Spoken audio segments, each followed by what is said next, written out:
Welcome to AirTime with Agnes Kru Yoga. I'm Agnes, your host from Agnes Kru Yoga, and this is our last episode in 2021. So I'm very, very pleased to have a special treat for you. And we will discuss today what is yoga without Sanskrit. And I'm very, very thrilled to have the special guest today, Hari-kirtana, who is a yoga teacher, a spiritual mentor, and author of the book In Search of the Highest Truth, Adventures in Yoga Philosophy. Hari has practiced devotional and other yoga disciplines for more than 50 years, and his remarkable life journey has included living in yoga ashrams as much as working for Fortune 500 companies and Silicon Valley startups. Hari is on the faculty of numerous yoga teacher programs, training programs, offers online courses, live workshops on the practical application of yoga philosophy, and is a frequent contributor to forums and magazines about the enduring relevance of yoga's ancient wisdom to life in the modern world.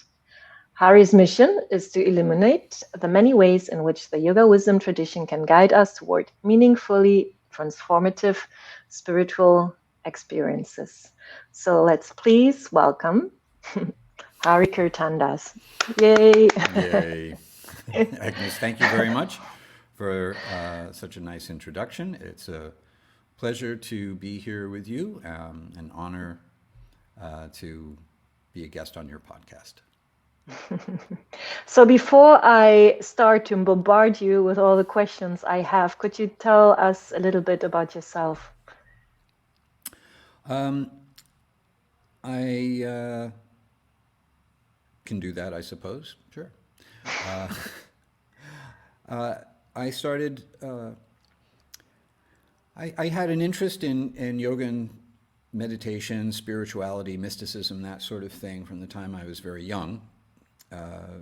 Just sort of a spontaneous attraction to such things that gradually took me from Doctor Strange comics to the Bhagavad Gita. And in my early 20s, I gave up my various other pursuits and moved into a devotional yoga ashram. I stayed in... Was that in the States? In Sorry. the States, yes, in New York City. I also spent some time at an intentional spiritual community out in central Pennsylvania. Stayed in and around the northeastern United States. It was actually, even though I understood early on that my spiritual path would point me in the direction of India, it actually wasn't until much later in my life that I went to India for the first time and spent some time there. Since then, I've been there around 9 or 10 times. And I got started teaching yoga in the modern sense of modern postural yoga because I was in Vrindavan, India, a sacred place of pilgrimage, Krishna's hometown. And I was walking with one of my teachers, and he said to me, Hari-kirtana, you need to become a teacher. You need to find a way to be a teacher. Now, I had been teaching as part of my practice for many years prior, but on and off and in small groups, not in a real public way. But I had already given some thought to becoming a yoga teacher. I was already practicing asana. I was going regularly to classes. I was leading kirtans at yoga studios. And this nudge from this particular teacher was what put me over the edge. So when I got back home, I had moved from New York City to Washington, D.C. I enrolled in a yoga teacher training program. That was back in 2009, and that's when I started teaching yoga classes. Fortunately, I was already known a little bit in my community, so yoga studio owners immediately gave me an opportunity to teach. And I started integrating yoga philosophy into my classes, both from short talks, but also directly into the asana practice. And from there, gradually developed a way of offering workshops and guest teaching at teacher trainings, and eventually developing my own advanced yoga teacher training that really emphasized the metaphysics and the philosophy of yoga and how they play an integral part in our yoga practice, both on the mat and off the mat, as a contemporary spiritual lifestyle, which brings us pretty much up to date. Beautiful. So I could ask you millions of questions, but we decided today to focus us on Sanskrit and the role of Sanskrit in yoga. So let's start there. Could you describe what is Sanskrit? Sanskrit is the original language of yoga. If we want to learn about a culture, then the best place to start is to learn the language of that culture. Yoga has its own culture. It's a spiritual culture, and therefore a transcendental culture. That is to say, a culture that transcends relative time, place, and circumstance.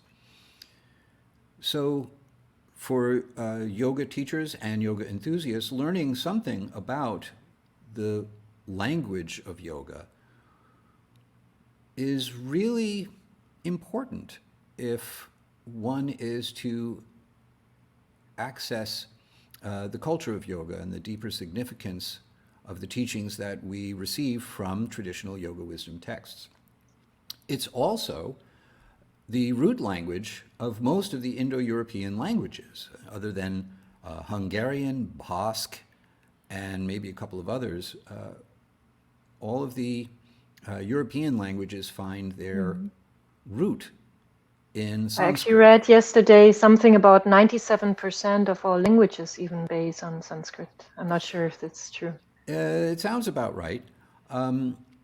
This, of course, was a great embarrassment to the British who were colonizing India, to find out that the country they were colonizing and the culture that they had first thought so little of actually was the source of their own language.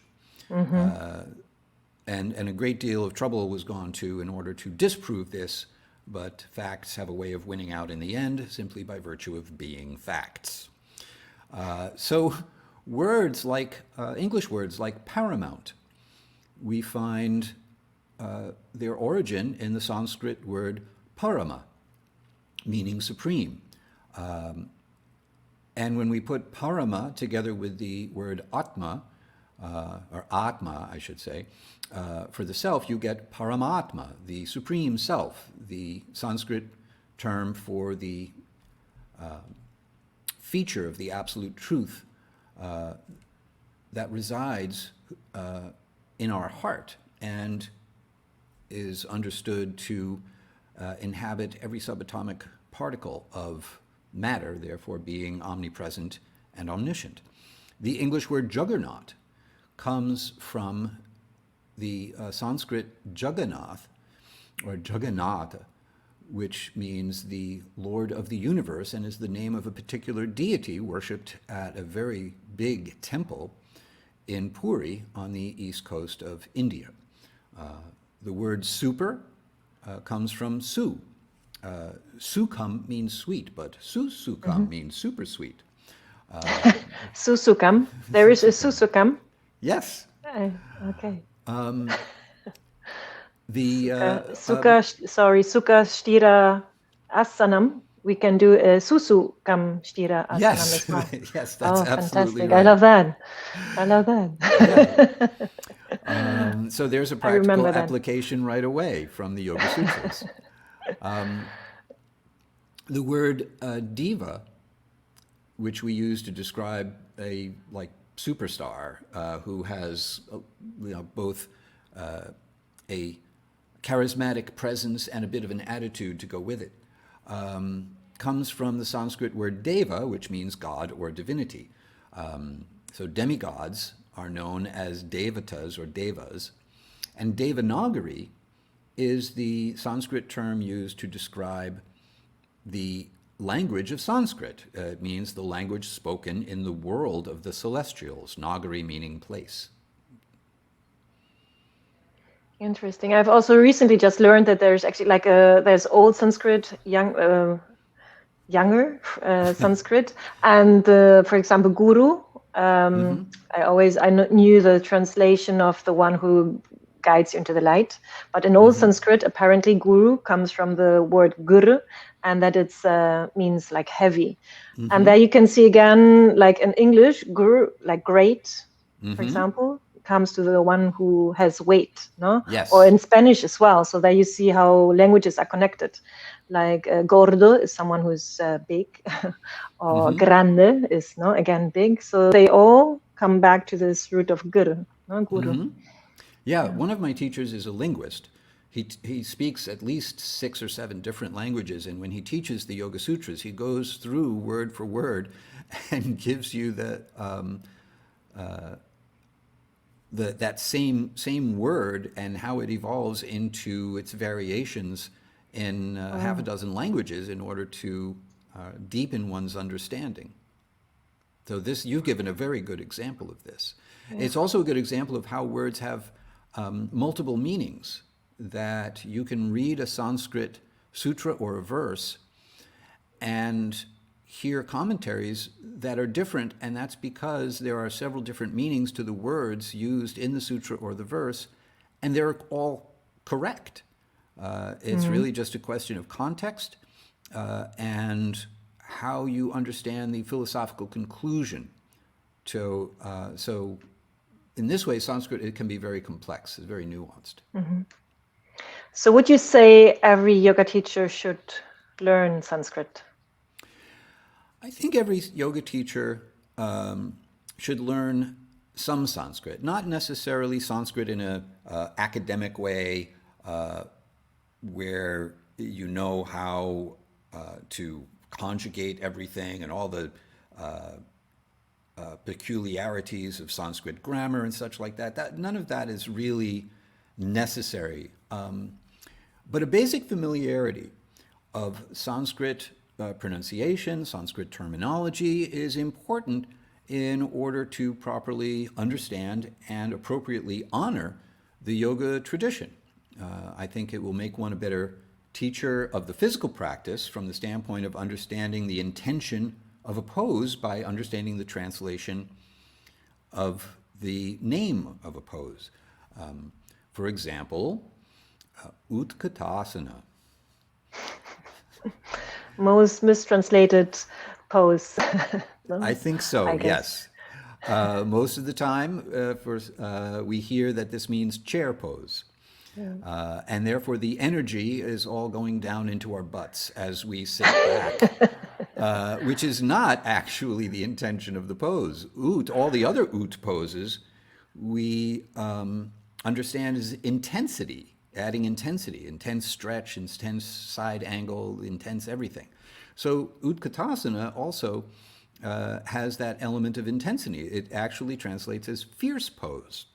So planting your feet and launching yourself with bent knees up towards the sky is a very different energetic understanding than putting weight into your butt, sitting back into your heels, that sort of thing.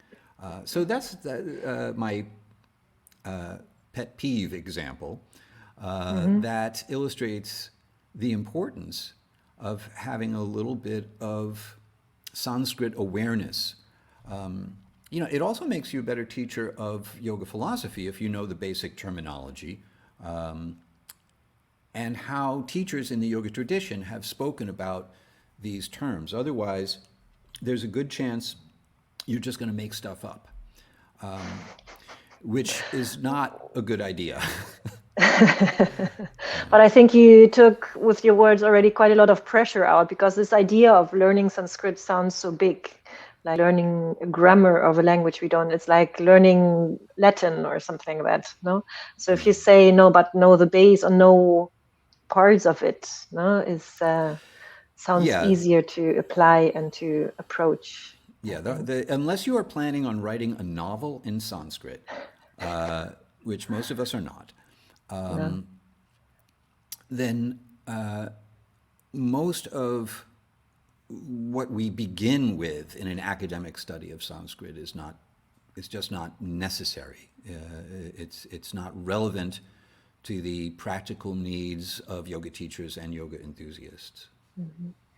So we don't have to learn the language itself, but we have to learn to apply it, maybe, or to use it. No? Yeah, both, what the words mean, but also it's important to know how the words have been translated and applied in the yoga tradition. And when I say the yoga tradition, I mean the various lineages, the various schools of yoga.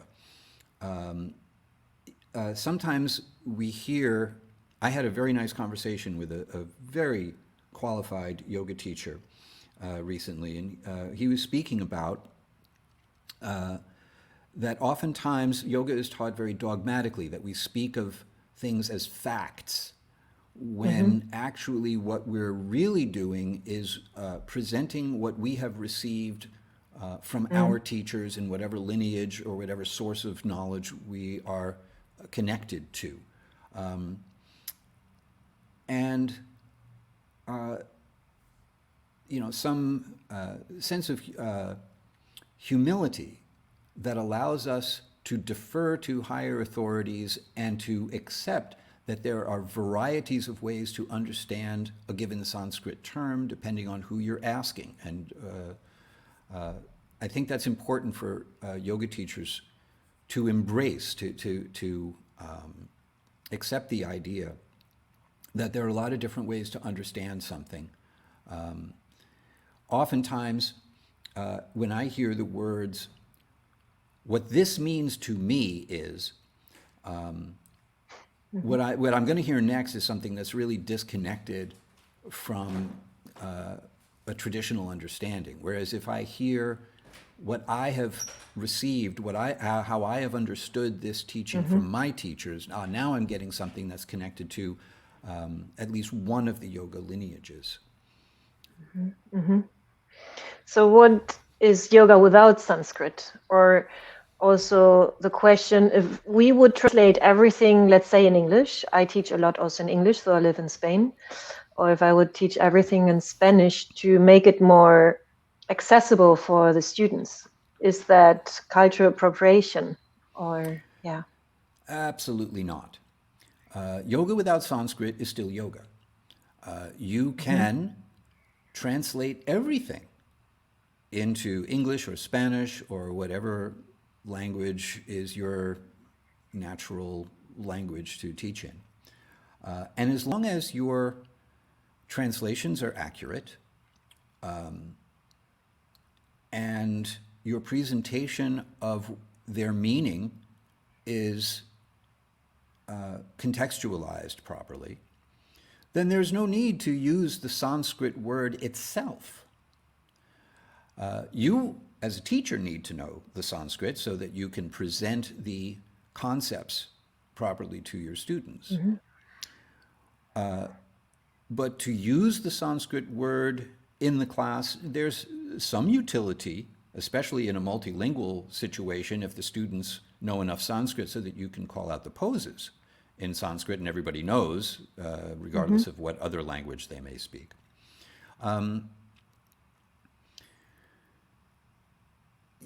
But you don't have to use the Sanskrit in the class. Now, Mm-hmm. if you do, it's most definitely not cultural appropriation. It's cultural appreciation.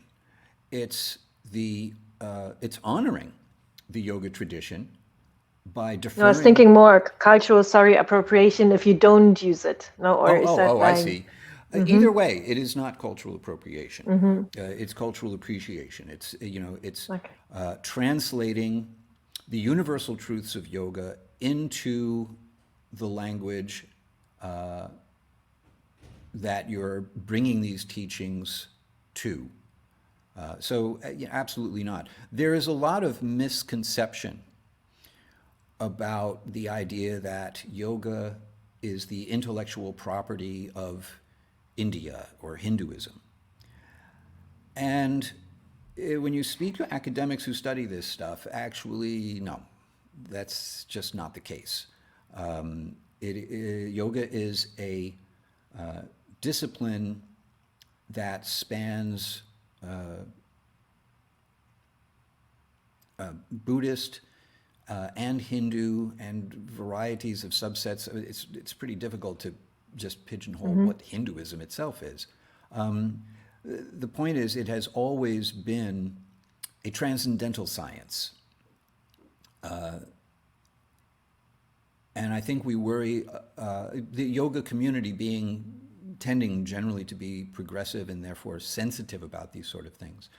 I think there's more worry about cultural appropriation in yoga than need be from those who are not conspicuously consuming yoga or presenting it as a product to be consumed. Once you get into that area, then yes, you're appropriating something, taking something and using it for a different intention than what it was originally designed for.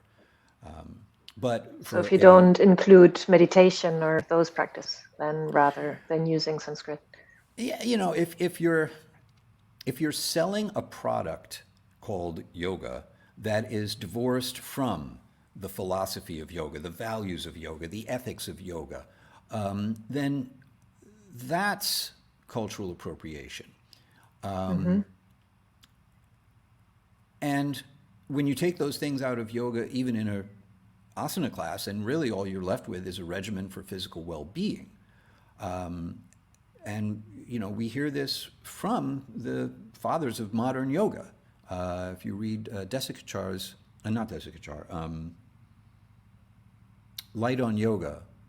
Iyengar, thank you. He speaks about this. You take the ethics out of yoga and what you're left with is gymnastics. Yeah, I think we should be more concerned about understanding yoga for the sake of delivering yoga authentically in whatever language we're delivering it in. So there's a question, a comment from Rhonda. Thank you, Rhonda, for being with us. Some concepts don't translate into English very well, and the Sanskrit is important to introduce the subject. So. Well, if you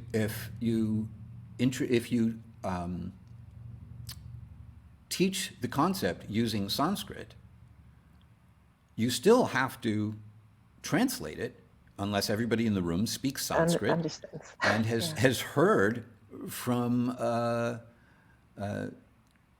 teachers how to take the word apart in order to understand its meaning. So yes, it's true. There are plenty of Sanskrit terms, like good luck explaining dharma in 25 words or less. So this is where context and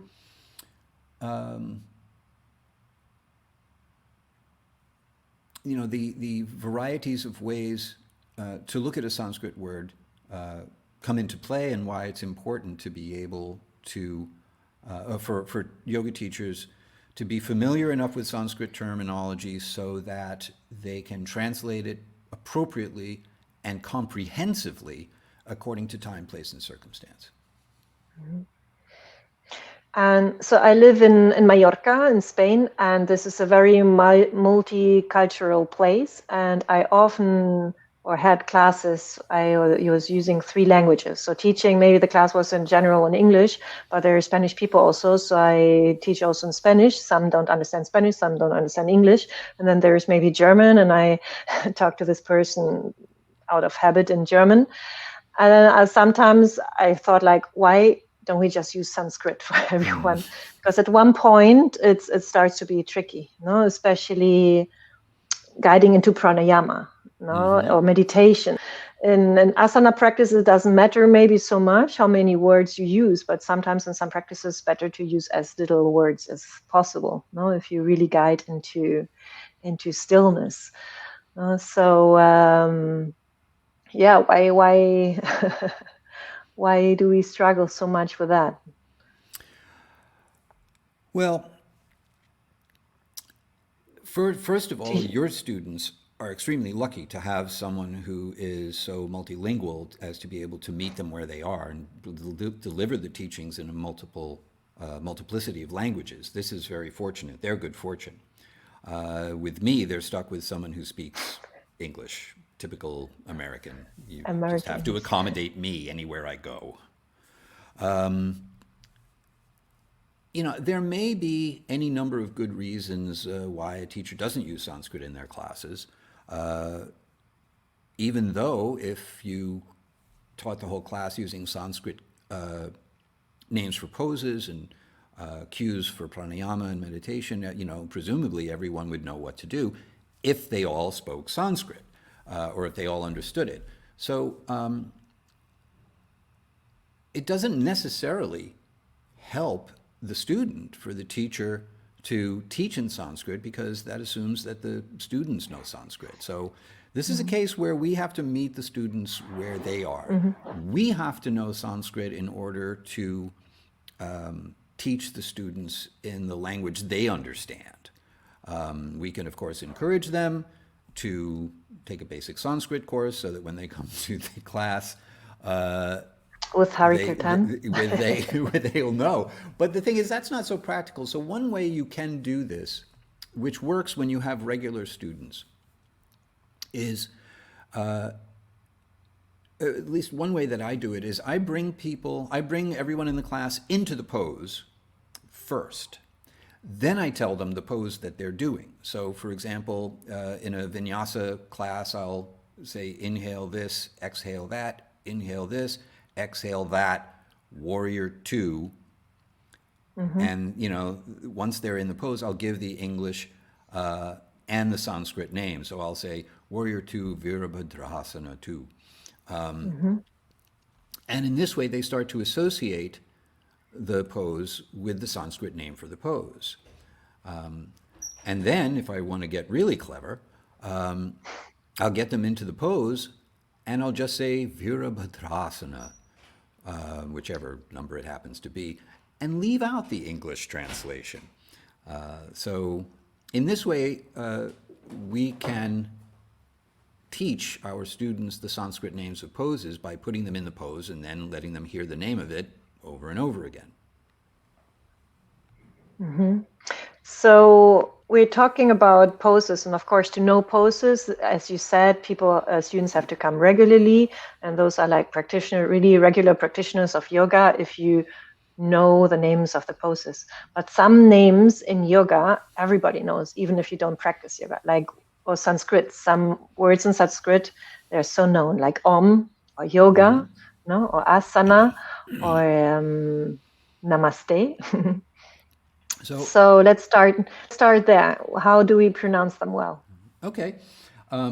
Yoga, most people get that one. I'm going to share my screen. I have a few slides that may help us out here. So Om actually has 3 letters plus the dot over the M. So the dot is a diacritical mark. And in properly transliterated Sanskrit, which is Sanskrit rendered in the Roman alphabet with pronunciation cues, known as diacritics, we get a better idea of how to pronounce any given word that we see. So in this case, we usually see Om, A-U-M, written out as Om. This is because the 2 vowels merge into one vowel, which is a very common rule of euphonic combination, that vowels merge together. In fact, the name of just about every yoga pose is a compound word with a long vowel connecting whatever it is to the word asana, creating a long A. So Om is properly pronounced from the back of one's jaw, all the way back of one's mouth, going from back to front. So the dot over the M indicates that we close our lips in front, but also we close the back of our tongue up against the back of the roof of our mouth, so that it's almost like we're wrapping our mouths around a little walnut. And when we think of it as having three parts, beginning, middle, and end, then we understand Om as the beginning, middle, and end of all things. So the proper pronunciation would be Om.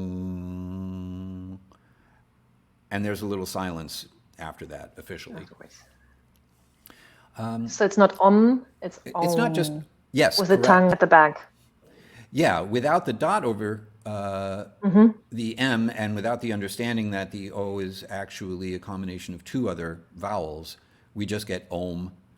As a general rule, English in particular, and other European languages as well, but English in particular, and American English in super particular, everything is spoken right up around our teeth and lips. Whereas the further east you go, the more of our whole mouth you end up using. So when I find when students start to learn Sanskrit pronunciation, they're using muscles around their cheeks and their neck that they haven't used before when speaking, and it takes a little getting used to. The word asana is actually frequently mispronounced as asana. Asana is a small hot room that you sit in for as long as you can stand it. But asana is the name for a seat, technically, or a posture. So the bar over the A indicates a long version of the vowel. Long in this case meaning the sound is more open and extended, ah, as opposed to an A without that bar, which is So asana would be the proper pronunciation of that. Namaste, people usually pronounce correctly. They just use it at the wrong time. Like me, we had the discussion. Yes. I don't do it anymore. I don't do it since our emails. Okay. So namaste is a greeting. And so when we say namaste at the end of a yoga class, it's kind of like saying, hello, I must be going, which is fine if you're Groucho Marx, and you can look it up if you don't know about Groucho.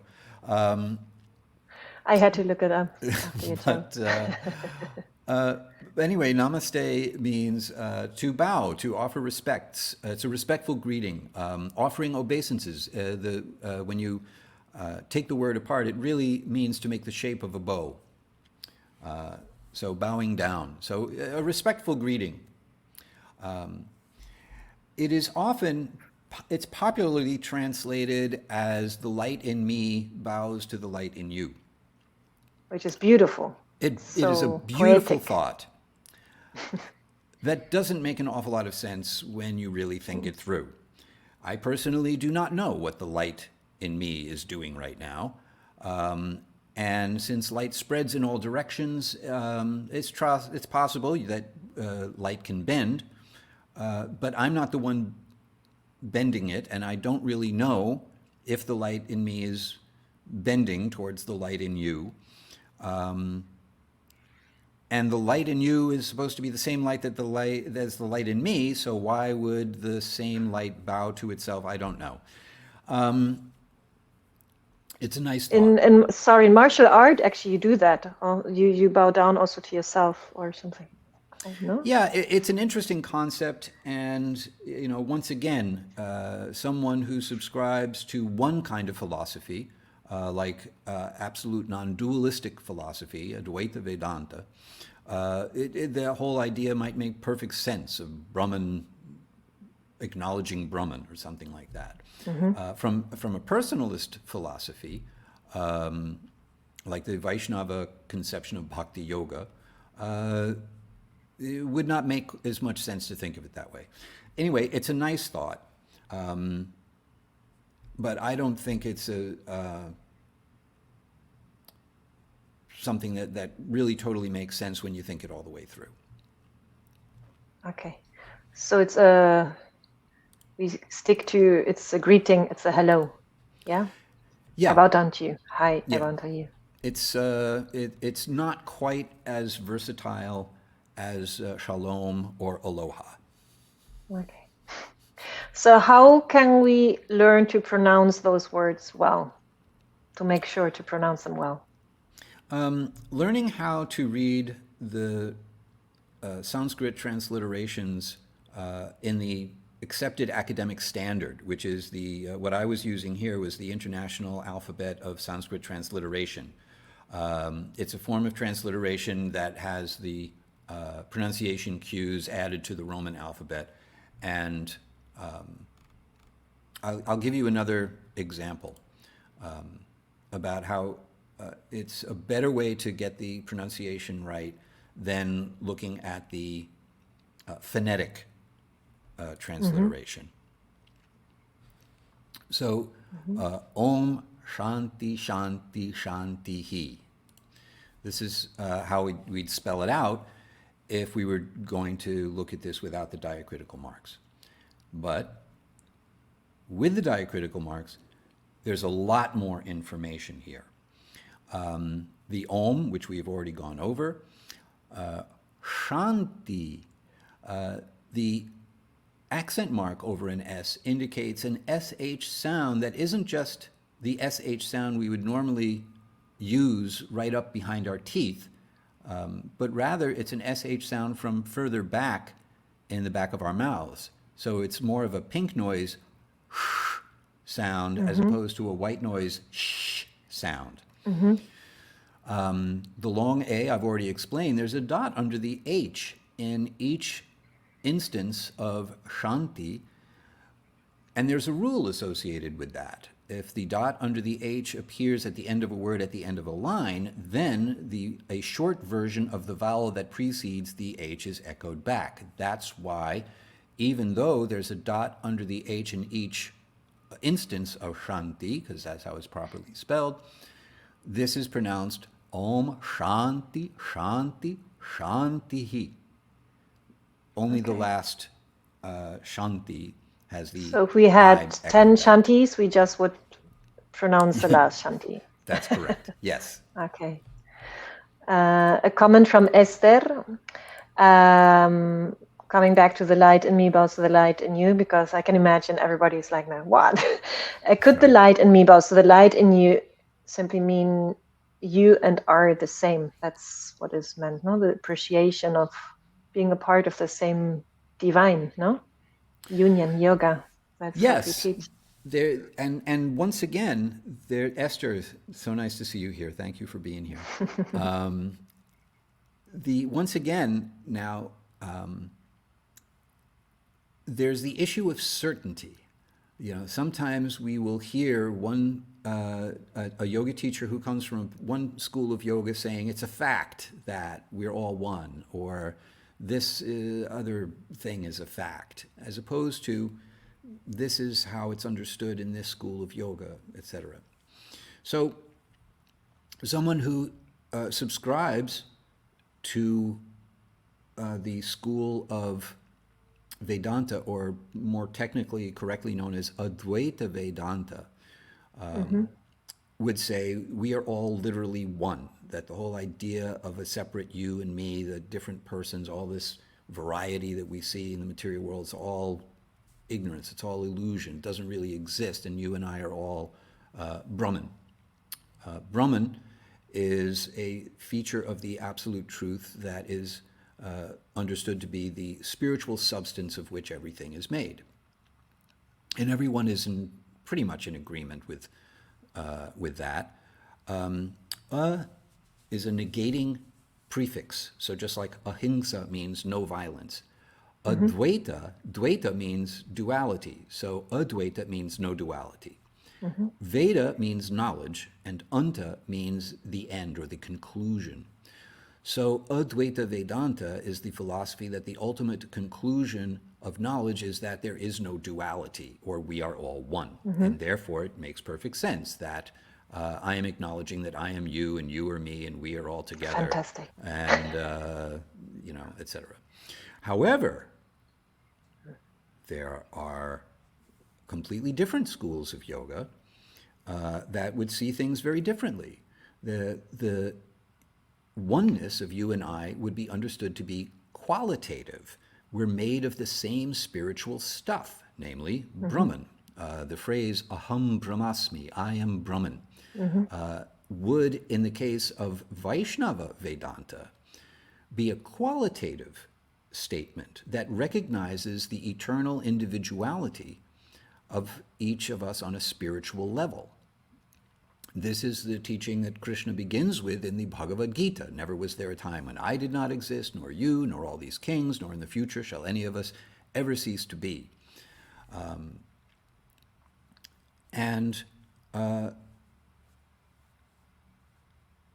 The Vaishnava Vedanta, the Vaishnava conclusions of Vedanta,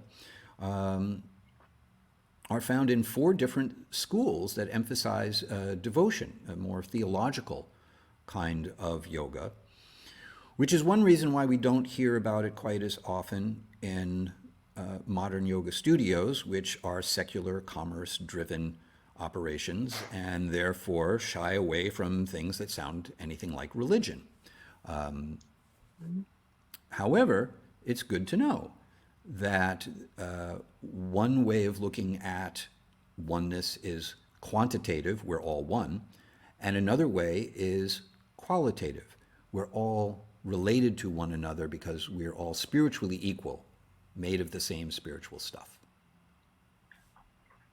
Thank you.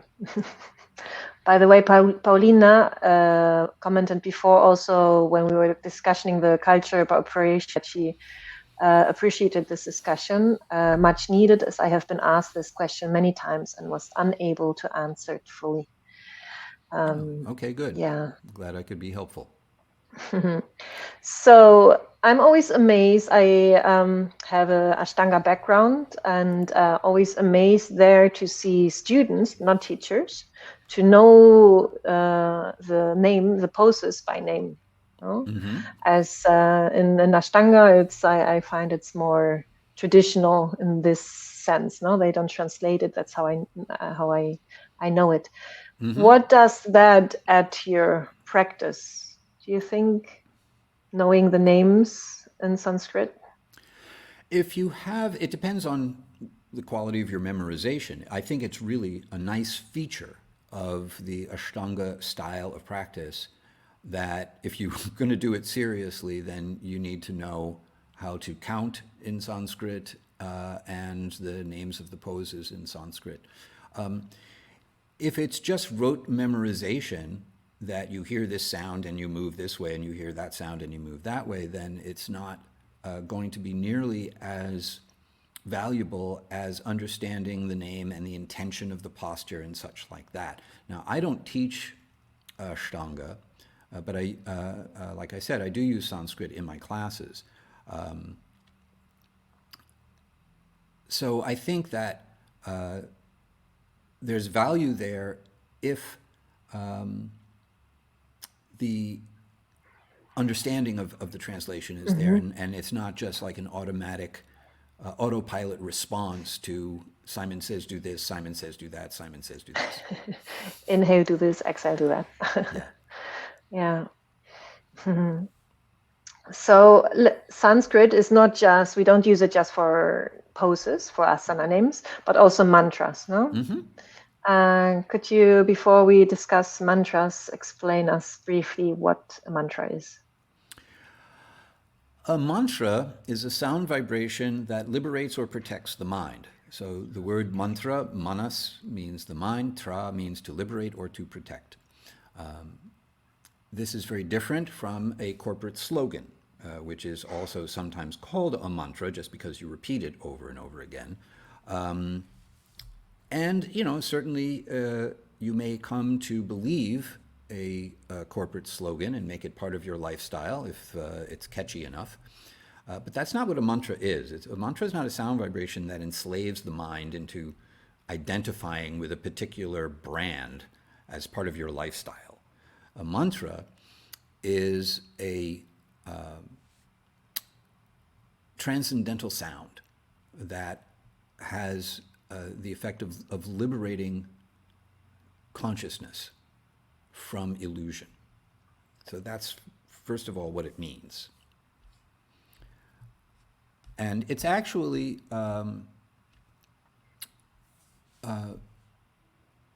part of a variety of yogic practices, and in many yoga wisdom texts is extolled as being a very, very powerful means for transformation of the heart, as well as the transformation of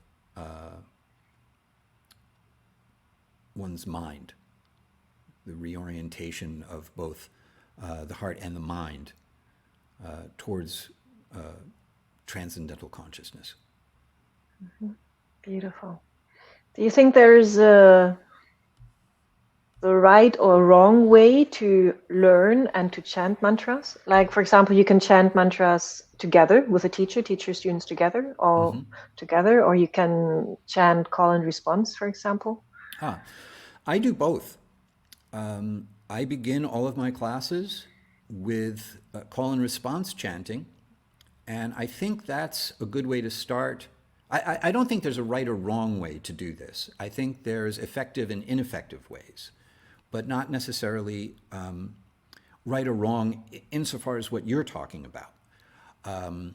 I like to begin by call and response so that hopefully I'm giving everyone a proper pronunciation, proper cadence, etc., and then the students can latch onto it. And then after we've chanted call and response a few times, I close by having everyone chant together. I think there's value to both. I like to do it in that order because I think that's what makes it easiest for students to learn. This includes that the teacher knows how to pronounce it well. My experience is if a teacher is new, they do chant it together, so it doesn't matter how you pronounce it.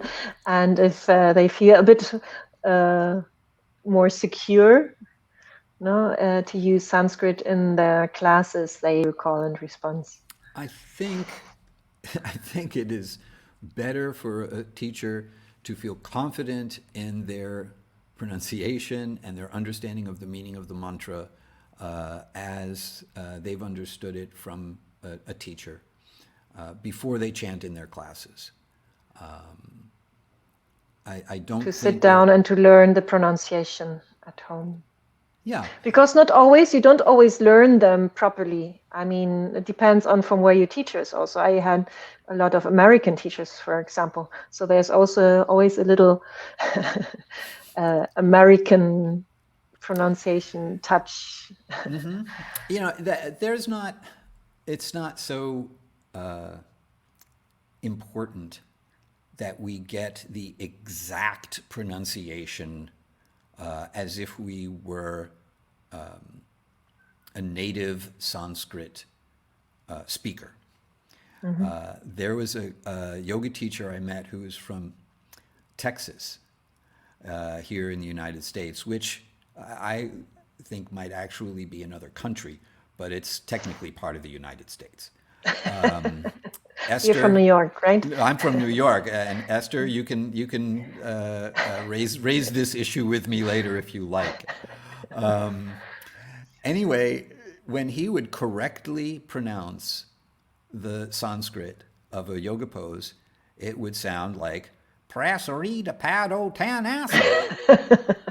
And, he was right. I mean, he got actually the cadence right. He got the vowels right. Everything was right. It just sounded like a guy from Texas saying it.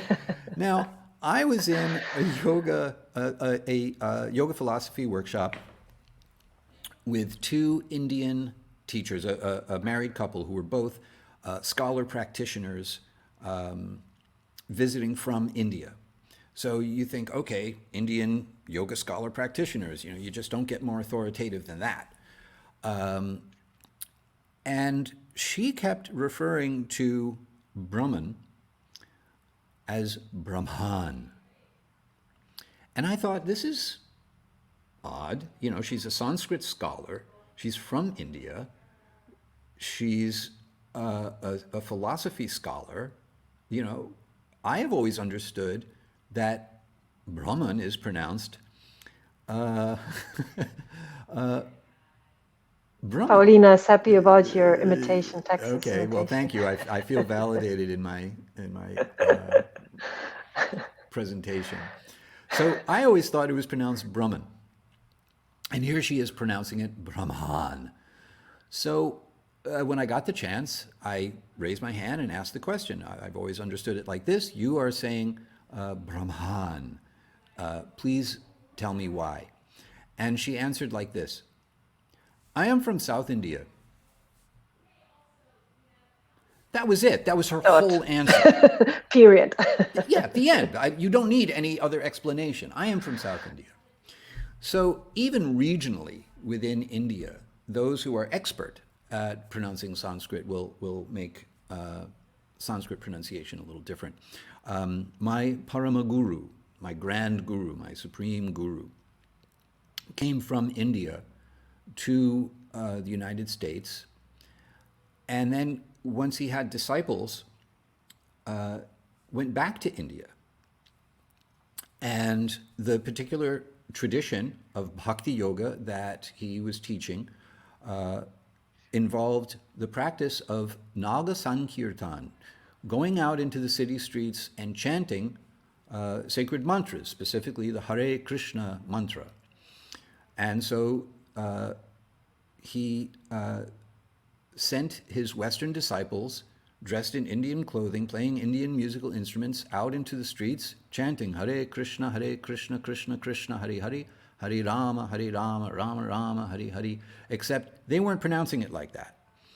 They were pronouncing it more Hare Krishna, Krishna Krishna, Hare Hare. And when they came back, they went to their guru and said, Prabhupada, people are telling us we're not pronouncing the mantra right, and so it won't work.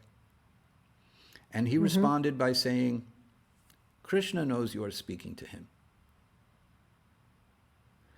So with mantra, there are some mantras where you need to pronounce it correctly, you need to have exactly the right state of mind, you need to be facing the right direction at the right time of day. There's all kinds of rules to make sure that it works. And there are some mantras where what really, really matters is your heart. And so knowing which ones are which is helpful. The Gayatri mantra is a good example of a popular mantra that has lots of rules associated with it if you want it to be effective. Whereas the Hare Krishna mantra that I just chanted, no hard and fast rules. You know, anytime, anywhere, just put your heart into it. Don't worry so much about getting the pronunciation exactly right. Funny enough, the Gayatri mantra is more known in yoga classes than the Hare Krishna. I have never shared Hare Krishna in yoga class. So I understood you teach mantras. Do you teach mantras in your classes, and how do you teach them? I introduce them. That's sorry, what I used to call and response chanting for. You do that. So I have a Facebook group for yoga teachers, and we do discuss their weekly themes daily. And we had 1 week actually the theme mantras, and there was the feedback of one teacher who said she would love to teach mantras as it's a part of yoga, but students give her the sensation, or even gave her the feedback, it's like a waste of time. What would you tell those students? How would you react? Well, at first I would tell the students to go find another teacher, because they should not do something they think is a waste of time. But I would also tell the teacher, keep chanting mantras in your classes, because what will happen is the students that leave because they don't want to waste their time, so to speak, will be replaced by students who are looking for that extra added dimension in their yoga practice. Do your thing, attract your tribe, and let everybody else go somewhere else. Beautiful. Paulina asks, how do you know which one is which I guess referring to the mantras, like The some mantras. have a lot of rules, some are just fun, sing them from your heart mantras. How do you Yeah. know? This is why having a teacher for mantra meditation is a good thing. There are not so many It's everywhere. yeah, it's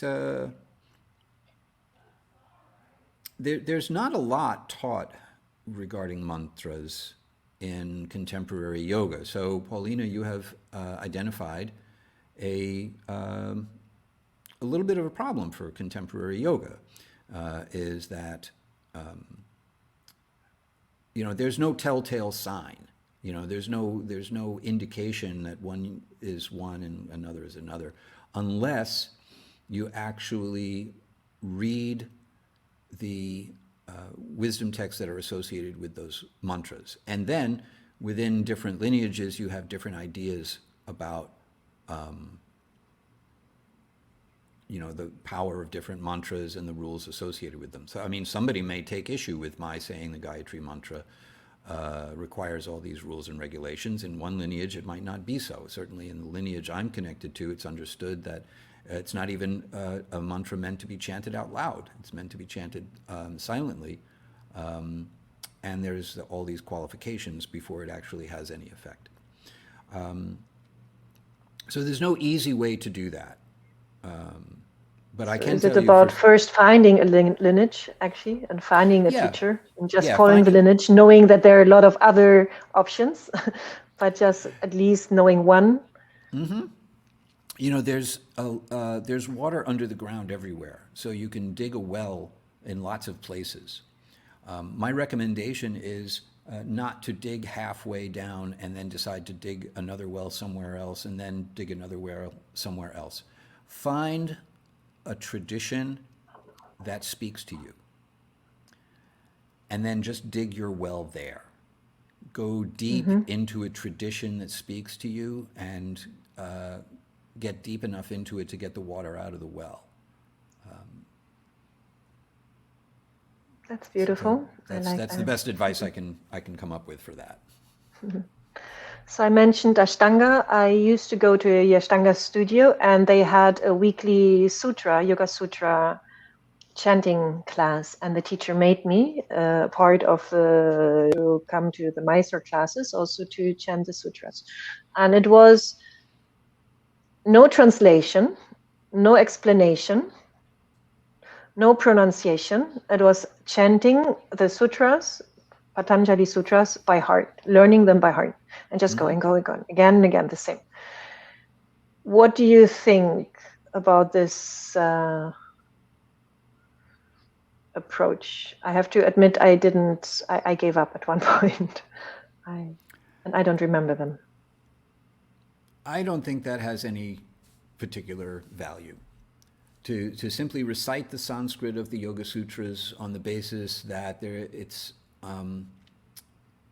transcendental sound, and even if you don't understand it, it has some effect. That I'm not buying it. No. Now, mantras are different. The mantra can have an effect even if you don't understand how it works. Like, I don't understand how headache medicine works. Like, if I have a headache and I take 2 pills, I have absolutely no idea how it works. It just takes my headache away. And mantras can be like that. But to simply chant the Yoga Sutra without knowing what it means or having any proper pronunciation or anything like that, no. The mystic mojo of just any Sanskrit is overrated. Yeah, there's this idea and concept. I heard it also in other places, no, that it's so magical, it has something so deep and spiritual that it has its effect. You don't have to understand it, go out of your mind and just No, the feel Yoga it. Sutras are a manual. It's instructions. It's like going to IKEA and getting furniture, and like you open up the book and it's like know how to put it together. That's what the Yoga Sutras are. It's a practice manual. Just reciting the manual you get with your furniture from IKEA will not put I the wanted to say furniture the same. together for you. Okay, it's Yeah, I not thought going the to same. happen. Yeah, I had the same image. So Paulina is very happy about your answer. It was beautiful as well and helpful. And Diego, hola, Diego. I believe when we chant mantra, our rivers of energy activate like constellations. That's beautiful. That's a very nice thought. So I would actually like to hear a sutra from you or shloka. Shloka or shloka? How do I say it right? Shloka, that's correct, yes. Shloka at the back. Shloka. So sutra or shloka, well pronounced. Is that possible? That you share Yes. something. So I'm going to, I'll share with you actually a mantra first. And then if we have Mm-hmm. time, I can share a shloka with you, the first verse Mm-hmm. from the Bhagavad Gita, which, by the way, I recommend as a far better, more useful text for understanding the four paths of yoga than the Yoga Sutra. The Yoga Sutra only speaks about how to practice one path of yoga. There are three other paths spoken about in the Mm-hmm. Bhagavad Gita. So if we have time, I'll recite a verse from the Gita. Meanwhile, this is an invocation mantra. It's a very simple one, and this, by the way, is one that anyone can chant. There are no specific rules for this mantra, and it goes like this. Om Namo Bhagavate Vasudevaya. You can chant it back if you like. I'll chant it Om Namo Bhagavate Vasudevaya. again. Om Namo Bhagavate Vasudevaya. So after the H, after the B, the H, there is a whisper, right? You pronounce the Yes, H. you put Bhagavate. some, yes, you put some air after the B. So instead of Bhagavate, it is Bhagavate.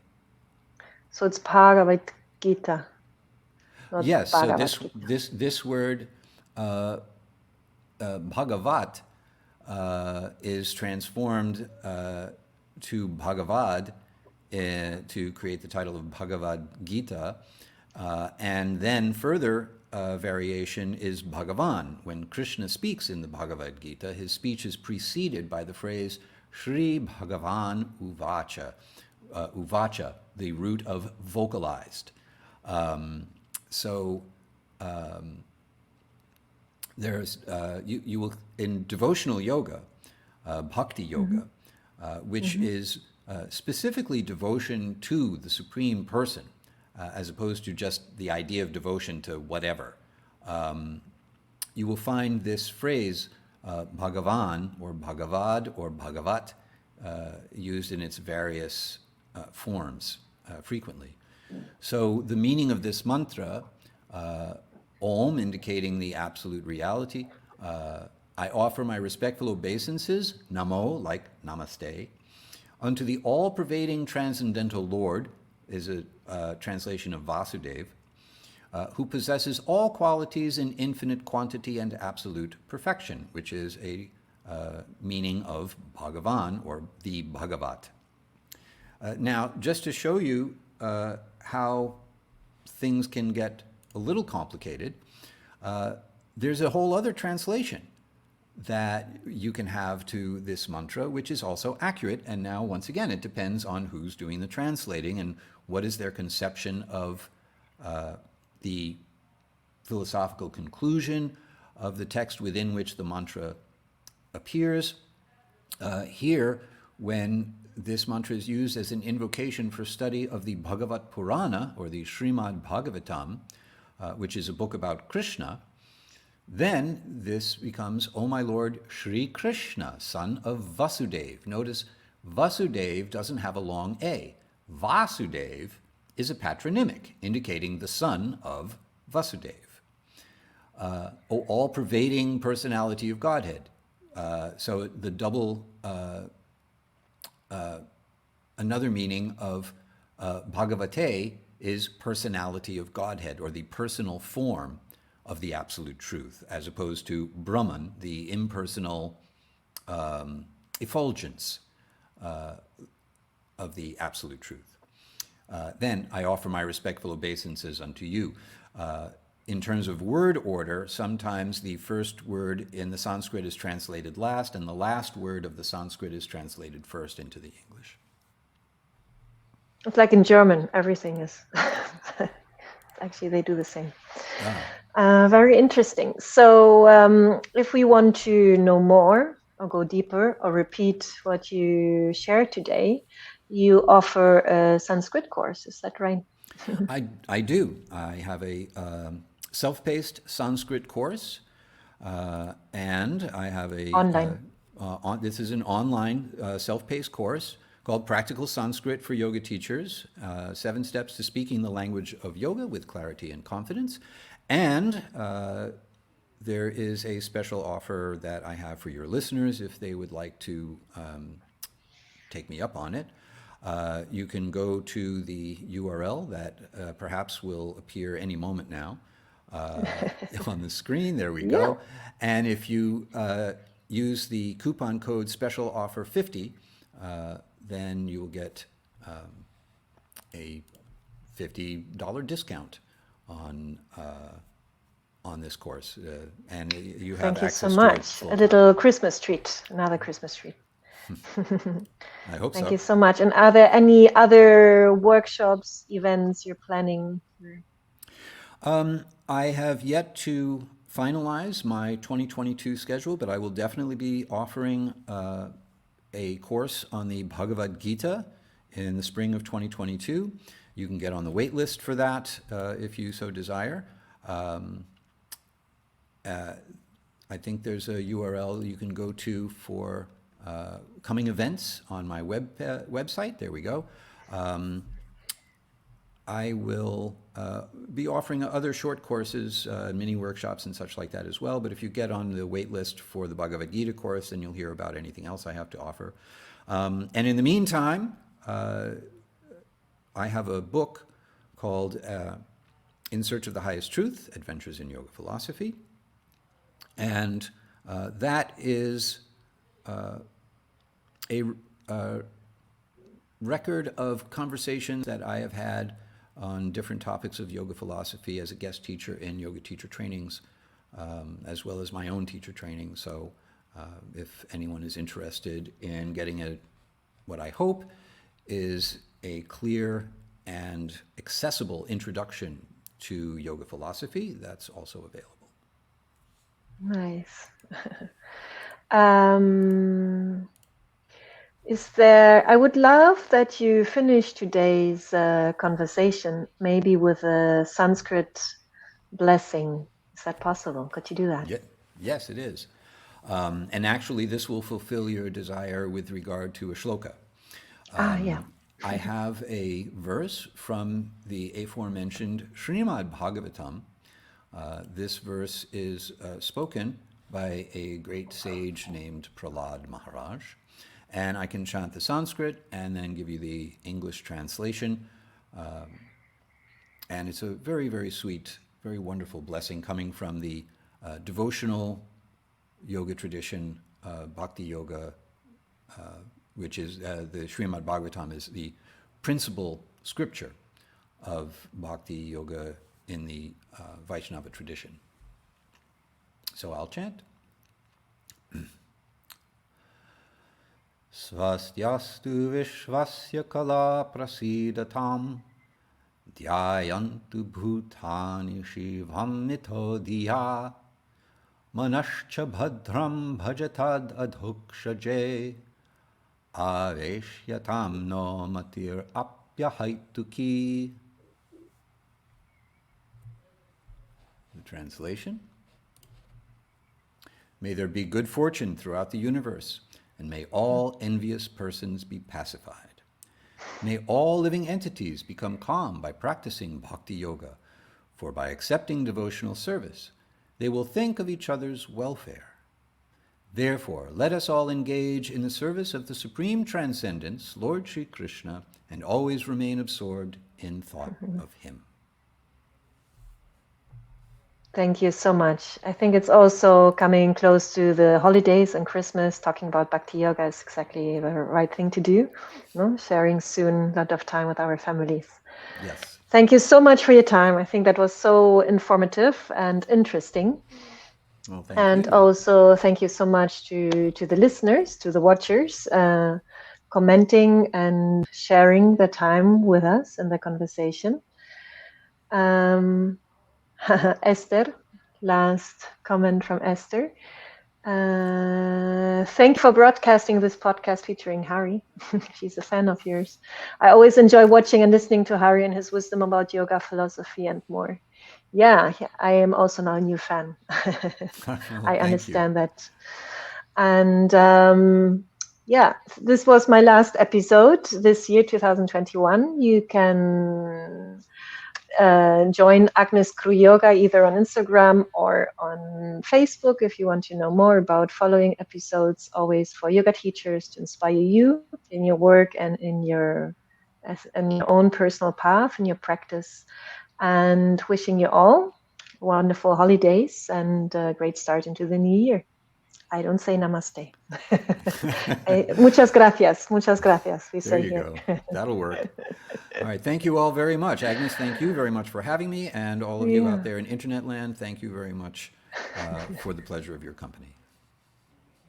Shanti.